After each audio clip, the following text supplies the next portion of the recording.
Hello everybody, Pumpkin Trip here, Sweet Breeze Farm, Acushnet. It's October 11th, and we're looking at some finished compost that I really didn't put a lot of work into, so it took a while. It took probably 12 weeks for this, and you can see there's a little bit of a paper bag there. I'll rip that up a little, but for the most part, that stuff is done.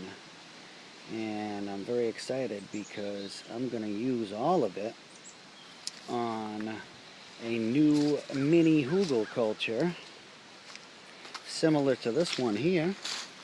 This is my first unit. Me and my buddy Tyler dug this out nice and deep and wide, and we put some really old refuse in there, big tree trunks and nice moist stuff.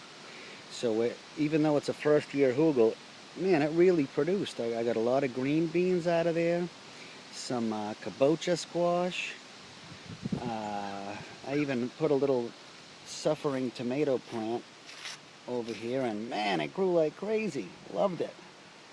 And this area gets no light, so I'm pretty happy for a first year hugel that gets no light.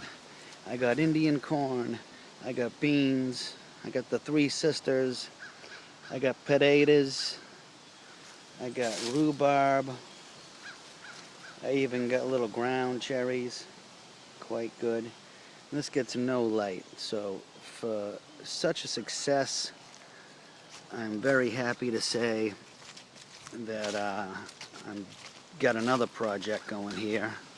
I'm very excited about it. I learned about this stuff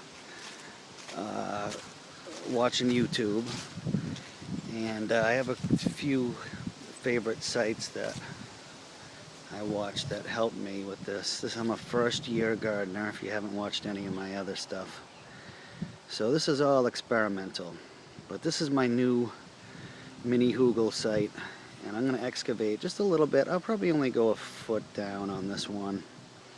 And what I'm going to aim to do is get the height of the hugel at least as high as this land over here where my actual garden, vegetable garden is. And the reason I'm doing that is because I have a ton of water that comes down the driveway, down this grass, down this little slope here, and then boom, onto the pad where my firewood is and out into the neighbor's yard, wasted. So my idea is to catch the rainwater. I'm going to dig a swale in front. I'm going to dig the hugel down, and I'm going to make it so the water gets trapped in here and feeds my plants. Today I have a delivery coming from Edible Acres in New York. And this is one of the people I watch on YouTube. They do great jobs with little mini hugels, and they're into the root stout thing like I am, burying stuff in hay, and like everything I do, everything they do, I'm copying. So this is going to be a copy the Edible Acres people video.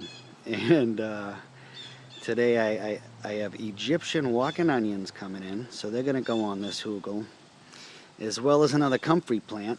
So I'll probably put the comfrey plant over here.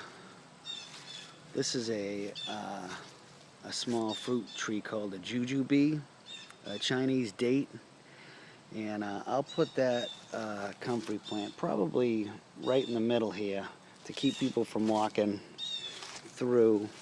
And I might even build this up a little tiny bit, so it'll go butterfly bush, comfrey plant, and the comfrey I'll chop and drop on this jujube tree to feed him.